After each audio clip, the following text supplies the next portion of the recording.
கணவருக்காக ஜெபம். என் தகப்பனே, என் வல்லமையுள்ள பிதாவே, உம்மை துதிக்கிறேன், ஸ்தோத்தரிக்கிறேன். என் தேவனே, நீர் உமக்காக காத்திருப்பவர்களை வெட்கமடைய விட்டதில்லையே, நன்றி. நீர் எனக்கு தந்திருக்கும் குடும்ப வாழ்வுக்காகவும் கணவனுக்காகவும் நன்றி. குடும்பத்தின் தேவைகளை சந்திக்க உழைக்கும் என் கணவரின் கரங்களை பலப்படுத்துங்க.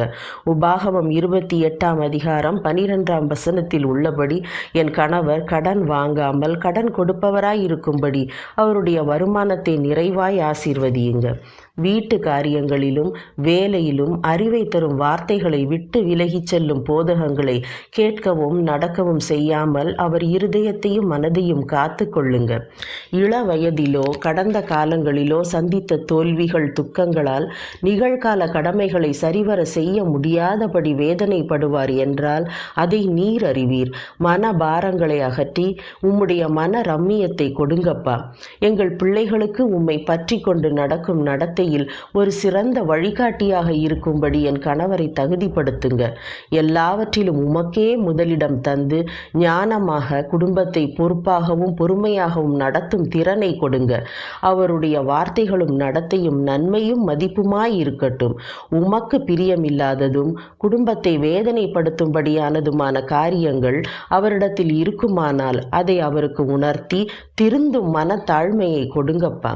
என் தேவனே, என்னையும் உம்மிடம் ஒப்பு கொடுக்கிறேன். கலாத்தியர் 5ஆம் அதிகாரம் 22, 23ஆம் வசனங்களில் குறிப்பிட்டிருக்கும் ஆவியின் கனிகளான அன்பு, சந்தோஷம், சமாதானம், நீடிய பொறுமை, தயவு, நற்குணம், விசுவாசம், சாந்தம், இச்சையடக்கம் ஆகியவற்றை தந்து நல்ல குடும்ப வாழ்வு வாழ உதவுங்கப்பா.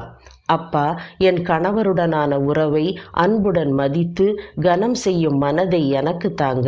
எங்களிடையே இருக்கும் அன்பையும் புரிந்து கொள்ளுதலையும் உம்மிடம் தருகிறேன். அதை ஒவ்வொரு நாளும் குறை நீக்கி சீர்படுத்தி புதிதாக்கி முழுமையாக்கி தாங்க. ஆத்துமாவில், உடலில், குடும்பத்தில், உறவுகளில் உள்ள பலத்திலும் பலவீனத்திலும் ஒருவருக்கொருவர் துணையாய் இருந்து தாங்கும் குணத்தை தாங்க. எங்களிடையே பிரிவையோ குழப்பத்தையோ கொண்டு வர முற்படும் மனிதர்களின் திட்டங்கள், சாத்தானின் கிரியைகள் எதுவும் திறனற்று போகும்படி கர்த்தராகிய இயேசு கிறிஸ்துவின் நாமத்தினால் கடிந்து கட்டுகிறேன். எங்களிடையே உள்ள அன்பின் உறவை உம் இரத்தத்தால் மென்மேலும் உறுதியாகும்படி கட்டுங்க. உம்முடைய பரிசுத்த தேவ அன்பினால் எங்களை நிறைத்து நடத்துங்கப்பா. துதி, கனம், மகிமை உமக்கே செலுத்துகிறேன். இயேசுவின் நாமத்தினால் ஆமேன். தேவனுக்கே மகிமை. உங்கள் ஜெப தேவைகள் குறித்து கீழே கமெண்டில் உங்கள் அன்பு சகோதரிக்கு தெரியப்படுத்துங்கள். தேவன் உங்களோடு இருப்பாராக.